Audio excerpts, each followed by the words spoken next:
ভোরের আলো পর্যন্ত ফোটেনি।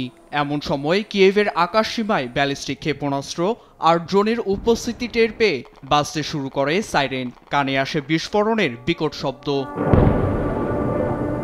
শুক্রবার ভোরে ইউক্রেনের রাজধানী কিয়েভের আকাশ প্রতিরক্ষা ব্যবস্থা ভেদ করে 14টি এলাকায় আঘাত হানে রাশিয়ার 11টি ক্রুজ ও ব্যালিস্টিক ক্ষেপণাস্ত্র। বিস্ফোরণে রক্তিম আলোয় ছেয়ে যায় কিয়েভের রাতের আকাশ। হামলার সময় নির্দেশনা অনুযায়ী নিরাপদ আশ্রয়ে সরে যাওয়ার সময় অনেকেই গুরুতর আহত হন বলে জানায় কিয়েভ কর্তৃপক্ষ।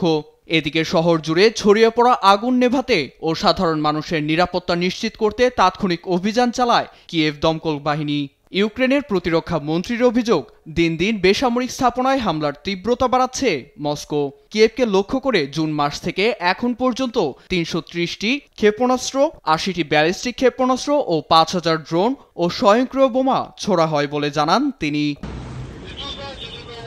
ভোরে চালানো এই হামলার আগেই রাশিয়ার প্রেসিডেন্টের সঙ্গে ইউক্রেন প্রসঙ্গে দীর্ঘ 1 ঘণ্টা ফোনালাপ করেন মার্কিন প্রেসিডেন্ট ডোনাল্ড ট্রাম্প। ষষ্ঠবারের এই আলোচনায় কোনো তৃতীয় পক্ষের মধ্যস্থতা মস্কো মানবে না বলে সাফ জানান রাশিয়ার প্রেসিডেন্ট ভ্লাদিমির পুতিন, যা ক্ষোভের জন্ম দিয়েছে ট্রাম্পের মধ্যে।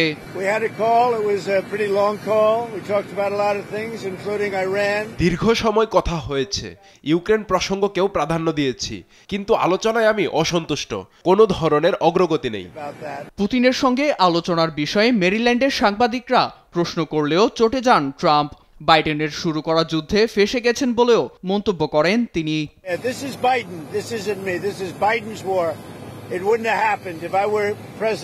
এদিকে ফোনালাপের সময় ট্রাম্পকে রাশিয়ার প্রেসিডেন্ট পুতিন জানান, যুদ্ধের মূল শেকড় উপড়ে ফেলবে রাশিয়া। এই লক্ষ্য অর্জন না হওয়া পর্যন্ত যুদ্ধ চলবে। প্রকৃতপক্ষে জেলেনস্কি ন্যাটো বর্জন না করলে সামরিক আগ্রাসন চলবে বলে মত বিশ্লেষকদের। এছাড়া আলোচনার বিষয়ে ক্রেমলিনের বিশেষ দূত ইউরি উশাকোভ জানান, এ অঞ্চলের সামরিক দ্বন্দ্ব দ্বিপাক্ষীয়, অর্থাৎ শুধু রাশিয়া ও ইউক্রেনের সরাসরি আলোচনার মধ্য দিয়ে নিরসন চান পুতিন। নীরব দাস, নিউজ ডেস্ক, দেশ টিভি।